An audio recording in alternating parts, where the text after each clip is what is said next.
couple things really quick before we jump in today. Of course, Elise already announced one thing to you. I did want to give an update real quick.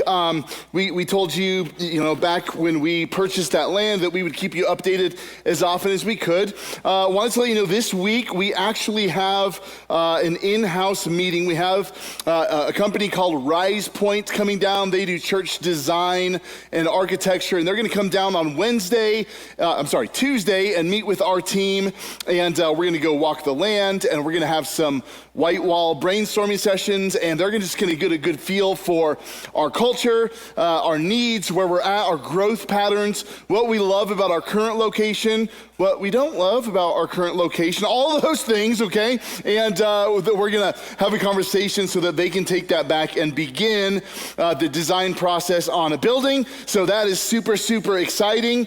I thought you'd be more excited about that. Whatever. No, stop, lame. Okay, grub and gunpowder for the men, okay? For those of you who are signed up, that's this coming Friday and Saturday. Just a reminder about that. Check your emails. You should have got an email yesterday with a whole bunch of more information about that. If you don't know what I'm talking about, basically we're shooting food and eating, or shooting guns and eating food. Okay, we're not shooting food. Well, we might shoot food.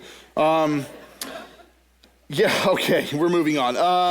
Let's see. Last big thing I need to tell you about is church at Whitewater. Just keep that on your radar. Every year during the Whitewater Festival in July, we have the honor of being invited in to be a part of that festival on the Sunday to do church at the Whitewater Festival stage. And then, of course, after that, we'll be doing baptisms. So if we have a baptism slide, we can throw that up. If that's something you are interested in, do we have a baptism? Perfect. We'll be doing these that same day, okay? So if you're not sure how that works, 8 a.m., it's a service project. It takes maybe 30, 45 minutes with all of us. We help clean up the park, so we serve our community, and then we worship in our community. We'll do church on the Whitewater stage, and then immediately following the service, we'll be doing baptisms at the river right there, and it's always amazing. So if you're interested in that, we'd love to have you join us.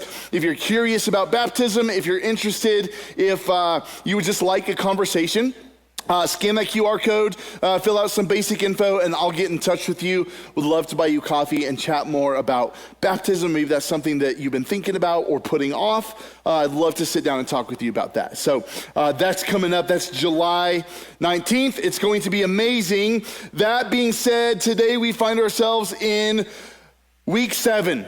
The final week, I'm a little bit sad, of a collection of messages called Death by 1,000 Cuts. This is a phrase, of course, that describes a slow, painful downfall or failure caused typically by many small and maybe even seemingly insignificant things, issues that accumulate over time to lead to our eventual death by 1,000 cuts. Just as a quick review, if you're just now joining us, we're going to basically here's what we've talked about in the series is these 7 deadly sins, and all of these are on our website or on our YouTube channel. If you've missed out on any of these, you can hop on there and you can get all caught up. It's been a great series. Today, as we close out, we come to perhaps the sneakiest, without a doubt, the most underrated of these 7 deadly sins. Because I think if we're all honest, and as you look, as you consider the list of things that we've talked about, right? Greed and wrath and gluttony and pride and lust and all of these, envy, right? All of these things, if you consider that list, like if you're like me, this one today, it almost seems like this is one thing that just doesn't belong with the others, right? The sin of sloth. Sloth. So let's just jump right into this. Let's discover why it made the list and exactly what it is, because it's so much more than just being a lazy butt, okay? There's much more than that. So Luke chapter 24, starting in verse 13 and reading through verse 17, all of this will be on the screen for you to follow along. It says this is just after Jesus had risen from the dead. Later that afternoon, it says this. It says that very day, two of them, talking about two disciples who had been with Jesus, two men, were going to a village named Emmaus, about 7 miles from Jerusalem. And they were talking with each other about all these things that had happened. While they were talking and discussing together, Jesus himself drew near and went with them. But their eyes were kept from recognizing him. And he said to them, "What is this conversation that you are holding with each other as you walk?" And they stood still, looking sad. Flash, flash, 100-yard dash, right? You would recognize that line, of course, if you've ever seen the movie Zootopia. Flash Slothmore is the name of a sloth who works at the DMV, Department of Mammal Vehicles, okay? And it's really a funny scene when we are introduced to him. And so actually, instead of me describing it to you, we're actually just gonna watch that together this morning, okay? Check this out. Such a good movie. I've been to Costa Rica like 4 different times in my life, and I've still never seen a sloth. Right, and Costa Rica, by the way, it's like world famous for its sloth population, being widely considered one of the best places on the planet to see them in the wild. But what I've learned is that just because they may be more abundant in places like Costa Rica doesn't mean that they are easy to see. In fact, there are 3 specific reasons why sloths are so hard to see. First of all, they have incredible built-in camouflage, okay? Oftentimes, they even have algae growing on their fur, right? That's how slow they move. They have algae growing on their fur. Also, sloths, they'll spend up to 20 hours sleeping every single day, right? Way up high in the canopy of the rainforest. And then the other reason sloths are so hard to see in the wild is because of what we just saw, right, on this movie clip. They are so slow. Their movement is so slow. They are, in fact, the slowest land mammal in the world by far. And right in between 2 other animals that are often known for their slow pace, of course, a turtle and a snail. In a 3-way race, the turtle would actually win the gold medal, followed by the sloth, and then the snail. What am I trying to say? Okay, I'm saying that this animal is crazy slow. Crazy slow. See, normally when you're looking for a critter, the movement gives them away, right? Like if you're like, okay, I don't know, deer hunting, whatever, I'm bird watching, you just train your eye on the trees, you train your eye on the fields, and the movement will eventually give them away. Not so with sloths. It's just not the case, right? Because when they do move, they move so slow, it's hard to even notice the movement. And so it is when it comes to the sin of sloth in our lives. See, when it comes to sins like wrath, when it comes to sin like lust and greed and things like that, right, what we look for is the negative action. Theologically, this is what you would call the sin of commission. I am committing a sin. You commit a lustful thought, a lustful action, right? Not so with sloth, which is why it can be so sneaky when it comes into our lives.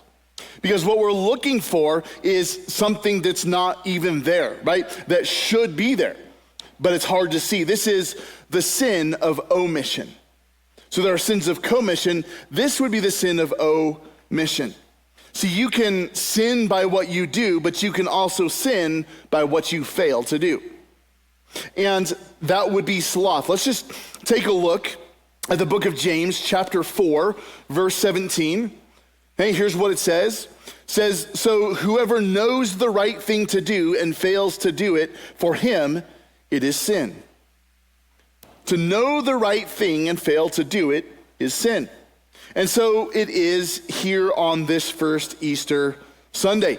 with these two men, these two guys who had been disciples, followers of Jesus during his ministry, but now they're not where they're supposed to be. They're not doing what they're supposed to do. They are failing to do what Jesus instructed them to do. They're walking away from Jerusalem. They're headed towards a place called Emmaus. I mean, this is the greatest day in the entire history of the world. And they're depressed and they're mopey. And the first thing Jesus says to them as he shows up among them, he bumps into them on the road. He says, hey, why the long faces? Right? Why the long face? Why are you so sad? Why is your face cast to the ground? And what he's doing is he is calling them out on this sin of sloth. Now, when we think about sloth, right, it's interesting because you probably notice as this series has been unfolding over the course of these last 7 weeks, it's like greed is not what you think it might be, right? Gluttony is not quite what you think it might be, right? And it's the same with sloth. And honestly, this one is kind of strange because the most common label that people apply to sloth would simply, again, just to be lazy. It's just a lazy person, right? And for a lot of people, it's like, okay, well, if I'm not lazy, I can't be guilty of this sin, right? If I'm a hard worker, if I get after it, if I'm, up early every morning, first one to rise, last one to bed, whatever, if I don't struggle with being lazy, I can't be guilty of sloth. The truth is, the definition of sloth is not simply to be lazy, it's actual spiritual sluggishness or disengagement. To be disengaged or disconnected spiritually. Sloth is a pulling away. Right? It's a disconnection. It's when you're supposed to be connected and you're not. The word sloth itself literally means without care. Just don't gotta care in the world. It means that your care goes down, right? Your zeal goes down. It minimizes your passion, your enthusiasm, your fire. It decays into sloth. That would be the definition of sloth biblically. And this can happen through things just like having no work ethic. It could certainly be that, right? Just having no drive. Some of the Christians in the Thessalonian church, they were supposed to be working, right? Instead, what are they doing? They were just sitting around waiting for Jesus to come back, right? Because they thought he was coming back like the next week. So they're just sitting around, not working, not doing what they're supposed to do, certainly not doing what Jesus had instructed them to do, just sitting there. The disciples, after Jesus ascended to heaven, they just stood there gazing into space, and an angel actually had to come tell them like, hey guys, remember the Great Commission. Jesus just told you, okay, let's go do that. Here we go, right? Give them a swift kick in the hind. But they were too busy initially trying to figure out when Jesus was going to come back. So they spent all their time doing that. You know what that is? It's sloth. Just sitting around, making up formulas and trying to predict when Jesus is coming back. And by the way, this is nothing new. We see this is an age-old problem. We see this today, right? There's always somebody with a tinfoil hat who's like, I've got a formula. Jesus is coming back. And it's like, no, you just fell off your bike and you've got a brain injury, okay? There's always that person. Instead of doing what Jesus told us to do, go and make disciples. But it's not just having no work ethic, okay? It could be having a hyperactive one, right? So the picture of sloth is not just somebody laying around, couch potato, vaping, playing video games. It's also, strangely enough, the workaholic that you know in your life. And maybe it's you. You're a workaholic? It's just working yourself to death. It's sloth. And so maybe you never thought about it in that way, but it's a trying to distract yourself with chronic busyness while neglecting the most important things in your life, which, by the way, are not projects, they are people. Jesus and people. But we miss it. We miss it because of sloth. So what is sloth? Sloth is apathy. put simply. It's apathy, spiritual apathy. It's amnesia, it's anesthesia. Sloth is an aimlessness, right? It's not having a properly functioning true north compass in your life. It's not caring like you're supposed to care. It's just dulling yourself with trivial things while the most important things just are going undone. That's sloth. And that's why these two guys on the road to Emmaus, they're heading away from Jerusalem when they were meant to be in Jerusalem. Right? They'd been following Jesus. They knew what they were supposed to be doing, and now Jesus has died, and they're like, oh, I guess the show's over. We're going home. This is sloth in their lives. They are not where they are supposed to be. I think about, I didn't have this in my notes, but that reminds me of David, King David, right? You know his great sin. He's hanging out in his castle or whatever, and he's looking out over his portfolio of territory that he owns, and he sees this beautiful Bathsheba bathing on the roof. It's like, right, get a shower curtain. Like, come on. But she's out there just in the open, and he commits this tremendous sin with her. And the Bible actually says, if you read that account, it says David was home when kings were off to war. David wasn't where he was supposed to be. He should have been at war with his troops, but he stayed home. And he put himself in a sticky situation. In the Bible, we see that sloth can be overt. An example of this would be in Proverbs chapter 24, verses 30 and 31. Okay, I'll show this to you. It says this. It says, I passed by the field of a sluggard, okay, which is just another word for a slothful person. I passed by the field of a sluggard, by a vineyard of a man lacking sense, and behold, it was all overgrown with thorns. The ground was covered with nettles, and its stone wall was broken down. So this would be like an overt example of sloth, right? It's open, it's clear to see that there's something slothful going on. It's this sluggish, lazy person just not taking care of, not tending to his vineyard. But please hear me. Sloth can also be like Martha. If you recall the story, right? Remember Martha? Sweet Martha. She's the one who hosted Jesus in her home. And she was just trying to be the best hostess ever, right? She wanted to be the hostess with the mostest, right? And she set her sights on that, and all of her effort distracted her from what was truly important in that moment. She placed her identity in the wrong thing. And essentially, Jesus said, Martha, girl, I love you, but you're guilty of sloth. Of course, he said it in a much different way to her, because he said, Martha, Martha, you are troubled by many things.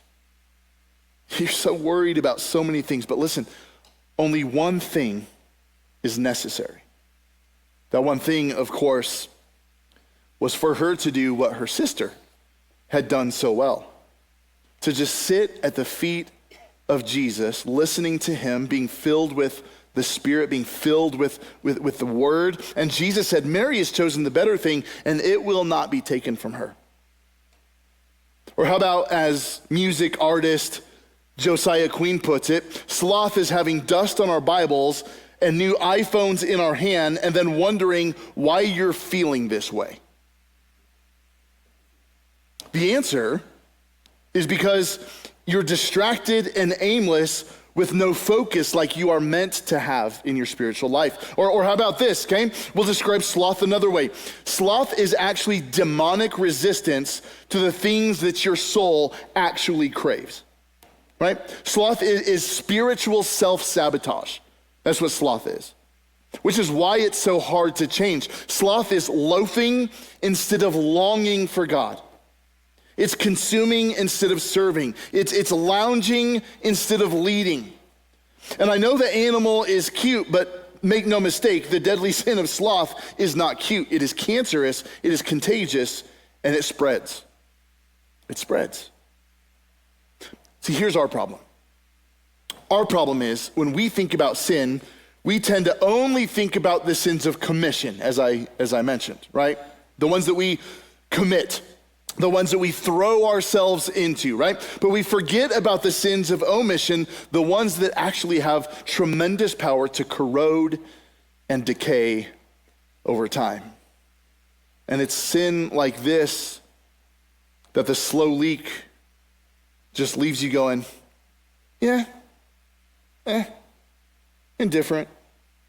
Just don't really care. I know there's a better thing, but I'm comfortable.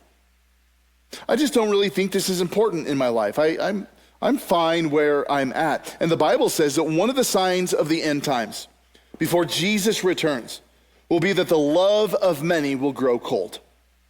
I mean, even in my own lifetime, I've seen this happen. I'll just tell you, when I was growing up, which wasn't that long ago. I know there's a lot of gray here. That's McKinley's fault, okay? She hit high school, okay? When I was growing up, people in the church, man, they were there 3 times a week, no question. And they were glad to be there. They had to be there. Sunday mornings, Sunday nights, and Wednesday nights. Today, I'm just gonna be honest. I'm lucky if I see some of you once a month. Statistically, once every 6 weeks. Why? Because we got a whole lot more Marthas than we have Marys. We're just so busy. We've just filled our calendars up with so many other things to give our time to give our love to give our worship to. Therefore, Jesus becomes optional. Jesus is now only there if and when it's convenient for. So I think we have to ask ourselves if these are the most important things, right? Because it's not that sloth necessarily makes you unfaithful. It's not that sloth necessarily makes you hateful. It just eventually makes you flat and dull, right? Just stagnant, like no growth, just growing algae on your fur. Some of you got fur. I see some of you hairy guys out there, right? Sloth won't ruin your life overnight. It will get you to waste your life away. Okay? Slowly giving it away to things that ultimately don't matter. Imagine succeeding at things in this life that don't ultimately matter in eternity. Those are the things we just throw ourselves into. Got to win the championship, got to beat all the stuff, got to make the pros, got to do all the stuff. Jesus is optional. Sloth.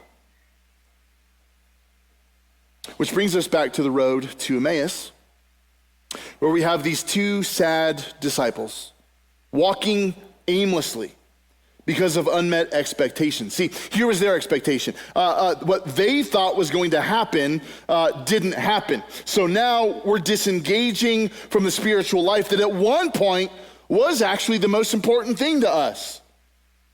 So now they're going to resign, to quietly quit, to just sort of shuffle off and leave everything they had just experienced behind them. And so Jesus shows up and he calls them on it. He calls them. He's like, why would you be so sad? Why the long faces? Why are you walking this way? Where are you headed? And they say, hello? Are you like the only person in Israel who doesn't know all of these things that have happened in these days? Which is funny to me that they say that because they didn't realize he was actually the only person on earth who actually knew what really had been happening. You know what I'm saying? Like, in effect, they say to him, do you live under a rock? Right? Like, where have you been? And Jesus, I just imagine him being like, well, how long you got? Right? Because I've been to hell and back. I've been everywhere, man. I've been through the corridors of heaven and hell. I was there to meet the thief on the cross, to greet him as he showed up into paradise. I was there to rub the devil's face in his failure. I greeted my Father and celebrated the success of this mission. And now I'm here to get you stragglers back on the right track. That's where I've been. I can just imagine these guys, right? Like, just like they had everything that they had just witnessed and experienced. Oh, no, we had hoped that was the case. That's not the case. But Jesus didn't say any of that to them. And when they did say, do you not know about Jesus? Here, they're like, here, well, let us tell you, right? And then they start to tell Jesus about Jesus. Only it's terrible evangelism because in their version of the story, Jesus is still dead. Right? Here's what I want you to see. They are literally telling Jesus, you're supposed to be in the grave. Like how often, to now translate it to our lives, how often are we giving God lectures that are totally wrong about what he's doing and not doing in our lives? We say things like, do you even hear me? I've been praying for so long. Where are you? And he's like, I was right there. Where were you? You headed to Emmaus? Here's the thing. Let me just show you what they said to Jesus about Jesus. Okay, this is going back to Luke chapter 24, first part of verse 21. Okay, here's what they say to Jesus. Still not realizing who he was, they said this, but we had hoped that he was the one to redeem Israel. So they're telling Jesus about Jesus. They're like, yeah, and then he died. And then they said, but we had hoped that he was going to be the one to redeem Israel. Notice the past tense language they use. We had hoped, but now our hope has died. That's what they're saying. And then they go on to say this in the second half of verse 21. They said, yeah, and beside all this, it's now the third day since these things have happened. And then as you continue to read this story, it's so interesting. You almost start to see the light bulb like just barely blinking. Like it's something's coming on for them, right? Because they're having this conversation and they're confused why they're having this conversation. And the very next thing they say is this. They say, now that you mention it, some women who also followed Jesus, they went to the tomb this morning and said he wasn't there and that they were visited by angels. That's crazy. Yeah. And then actually, Peter and John, those guys, they ran to the tomb as well. John got there first, right? And they found out that it was just as the women had said it was. It's the strangest thing. Flicker, just a little flicker. And I don't know about you, but like as I read this, I'm thinking, guys, how much more do you need to believe? How much more do you need? Right? Like you've been given everything you need to have faith, but this demonic power of sloth has taken hold in your life. It's the spiritual resistance. It's a pulling away from what's most important. And listen, it is always going to be easy to be sucked into what matters the least. That's just the gravitational pull of life. That's just how that goes, right? It's always going to be easier to be pulled into gossip than it is to speak life and faith into someone. It's always going to be easier to criticize than it is to pray and roll up your sleeves and serve. Any old fish can float downstream when it's dead and living in indifference. It takes fight and it takes life to reverse course and go in the correct direction. But these guys, they're telling Jesus that their lives are over, in effect, because, listen to me, sloth will leave you distracted, discouraged, depleted, and deceived. So be very careful. Be very aware, because you might have more sloth breeding in your life if today you're here and you just feel like some inordinate sense of fatigue and discouragement. You just feel so depleted, just so indifferent. And if at any point in your Christian life you had more fire in your tank, right? More fire, more fuel for God in your belly, more brightness in your eyes, like if there was ever a point where you were more ready to trust God than you are today, if so, may I just submit to you that you have succumbed on some degree or another to sloth. Think about it. Just think about it for a moment. Right? When we first start walking with God, all of us, most of us, I would hope, when we first start walking with God, we are just so happy that we're not going to hell anymore. Right? And we don't need everything to be just right and just perfect in the church or in life or whatever. But then we walk with God for some amount of time. You walk with God long enough and we start to somehow think that God owes us a little bit. It's like, God, I've been faithful now for 2 weeks. I've been doing this Christian life thing for years or whatever. I've been doing this for a while. And Like, I'm not out doing all the stupid things that the rest of the world is doing. I'm trying to be faithful. I wake up extra early. I read my Bible. I pray before my meal that it will, bless my body, even though it's Twinkies and red vines. But God, I just don't feel like you're doing anything for me right now. You ever tempted to pray that? You ever pray that? I have. God, I'm not where I want to be relationally. I haven't seen you working in my life, in my family. God, I'm just not where I want to be financially. I could really use the raise. If you help me out there, that'd be great. I'm just not where I'm at with my family. I really want a family. I'm not getting a family. And so God, like, where are you? I'm faithful to you. I'm not so sure how faithful you're being to me right now, God. And we forget what he went through on the cross. And we start to think things like, well, I haven't had a miracle in a while, right? I haven't had that goosebumps feeling during worship in a while. Where is God? Maybe I'll just start to deconstruct a little bit. He must not actually be there. And the result is you just pull your flag down just a little bit. You don't have to take it all the way down. You just pull it to half mast, maybe. Start to take your flag down a bit. Just not as enthusiastic as you once were, right? Just not as involved as I once was. Not as invested in giving or serving as I once was. Like, when was the last time you invited someone to church? That's an easy ask. If they say no, okay, I'll try again sometime. When was the last time you invited someone to church? When was the last time you shared your faith with someone? When's the last time you just offered to pray for a stranger and didn't care if you were ridiculed or rejected? Galatians chapter 6, verse 9 says this, "And let us not grow weary of doing good, for in due season we will reap if we do not give up." It says, let us not grow weary of doing good. That would be sloth. To grow weary of doing good would be sloth. And the Bible says, don't do it. Be very careful. Because at one point you were so engaged, ready to take on the world, ready to storm the gates of hell, but now you're growing weary, becoming a little bit aimless, getting a little bit of spiritual amnesia.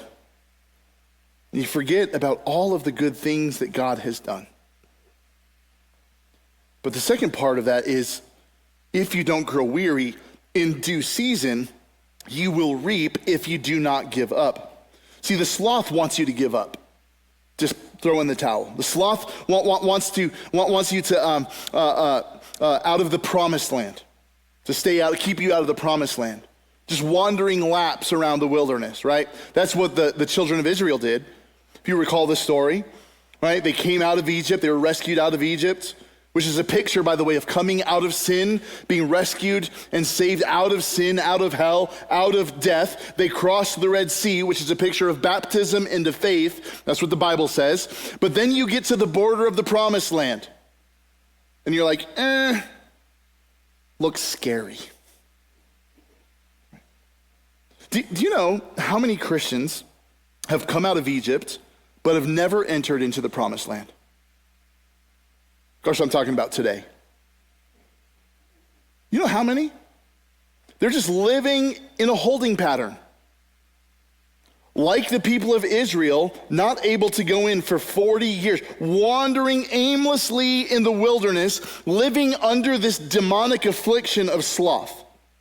And here's what I want you to understand. God didn't bring you out of Egypt to leave you in the wilderness. Okay? He brought you out so that you could go into the promised land. He got some milk and honey for you. That's what I'm trying to tell you. And so many Christians just happy wandering. He wants you to go take some fortified cities. He wants you to pick a fight with a giant, okay? He wants you to fight for your generation. He wants you to be a mighty man or woman of faith. Listen, a lot of Christians just die and drop dead in the wilderness. And they don't go to hell, but they don't do anything to make a difference in this life or for heaven. And that's what the devil wants. Because, listen, if he can't keep you from heaven, he'll try to keep you ineffective and guilty of sloth on this outside of eternity. So that's the bad news. That's the bad news of sloth, okay? But I am happy to report to you this morning that there is also some really, really, really great news, okay? It's actually called the good news, right? And I'm happy to tell you the cure for sloth is the same thing we celebrate on Easter. It's the same thing these guys on the road to Emmaus were walking away from. It's the same thing that the early church preached over and over. They stuck their flag in the ground on the resurrection of Jesus. That's what they preached every single time they gathered together in the early church. According to Jesus, who turned these two guys on the road, turned to them and said this, he said, "Why are you slow of heart?" Which is what sloth is, to be slow in heart. And yet the very next thing they're arguing was the reason why they couldn't be on fire for God. Right? Like, it's the very reason he's saying they should be there. Because two people can look at the very same situation and draw completely different conclusions. Right? You ever notice that? See, here's what they were saying. They're saying, well, I'm not in Jerusalem anymore because Jesus died. Jesus was saying, no, you should be in Jerusalem because I did die. And that was always the plan. Like, I told you guys the plan. He's saying, I always knew you. I always have a plan. I am constantly good. I am right there with you. I've never left you, and I never will. You are not an orphan. I'm a good father. We got a lot of good fathers in here today. And Jesus is like, I am the best father, faithful friend. I am a guide to the end. What are you doing walking away from Jerusalem? In the same way, I believe he would speak to us today in our pain. He's walking on the very thing that you are terrified of. You. The very thing that you are terrified of, Jesus already walks on it. You're scared of the storm? Jesus just comes strolling through on top of it. These guys they're giving up because of the very thing. And Jesus, just like he walks down the road without a care in the world. He just shows up. He's like, what's up, guys? What's wrong with you? Right? Why would he have a care? He's already conquered sin, death, hell, the grave. What is there to be afraid of? I don't know. Well, like the economy. Oh yeah, I'm sure that's a real big problem compared to hell. Come on. I mean, Jesus, he's conquered death, man. He holds our every moment. So what happens to these two guys on the road? Well, they noticed as they're having this conversation, hey, the day is getting kind of late, sun's starting to go down, we're closer to Emmaus than we were to Jerusalem. So they invited Jesus, whom, by the way, they still didn't recognize. They invited him to their home. They said, well, it's getting late, it's going to get dark. You don't want to be out here on this road in the dark. There's bad things and like sloths, And so why don't you come with us, come to our home. We'll have dinner. You can just stay with us tonight. They're very, very kind guys, very generous guys. And at some point during dinner, the Bible says their eyes were finally open, and they finally realized that this was, in fact, the resurrected Jesus. Let me show you. Verse 30 and 31 says this. It says, when he was at the table with them, verse 30 and 31, he took the bread and blessed it and broke it and gave it to them. And their eyes were opened. And they recognized him. And then he vanished from their sight.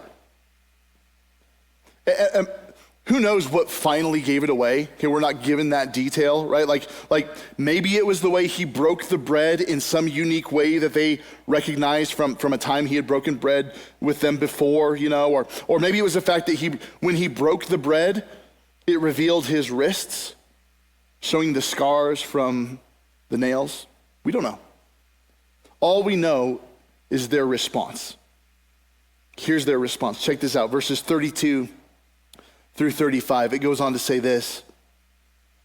They said to each other, did not our hearts burn within us while he talked to us on the road? I'm going to stop there, and I want to read that one more time. Because what is sloth? It's growing cold. I'm cold.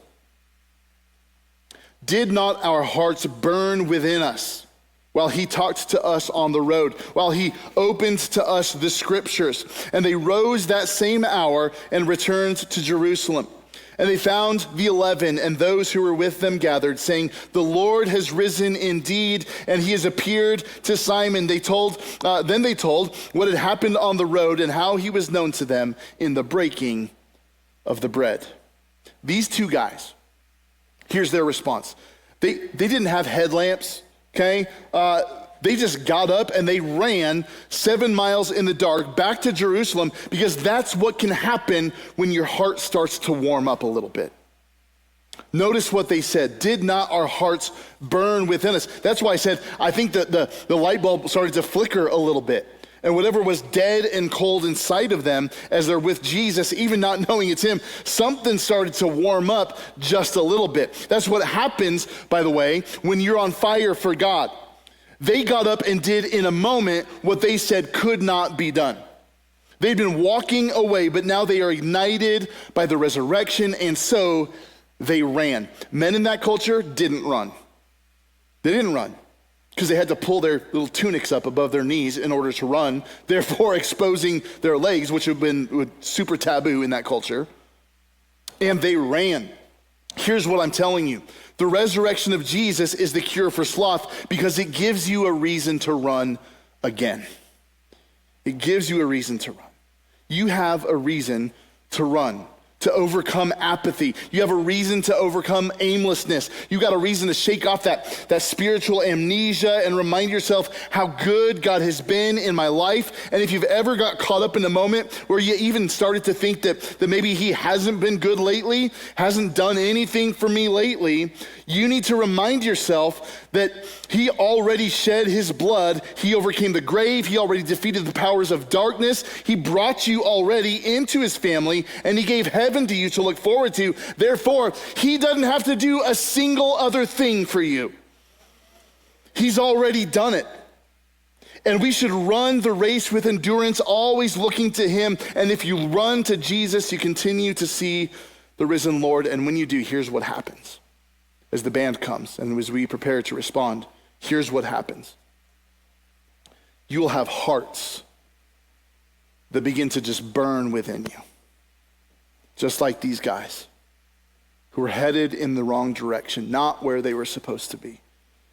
You'll feel a little warming sensation, a little bit of passion returning. You'll have eyes that will perpetually shine.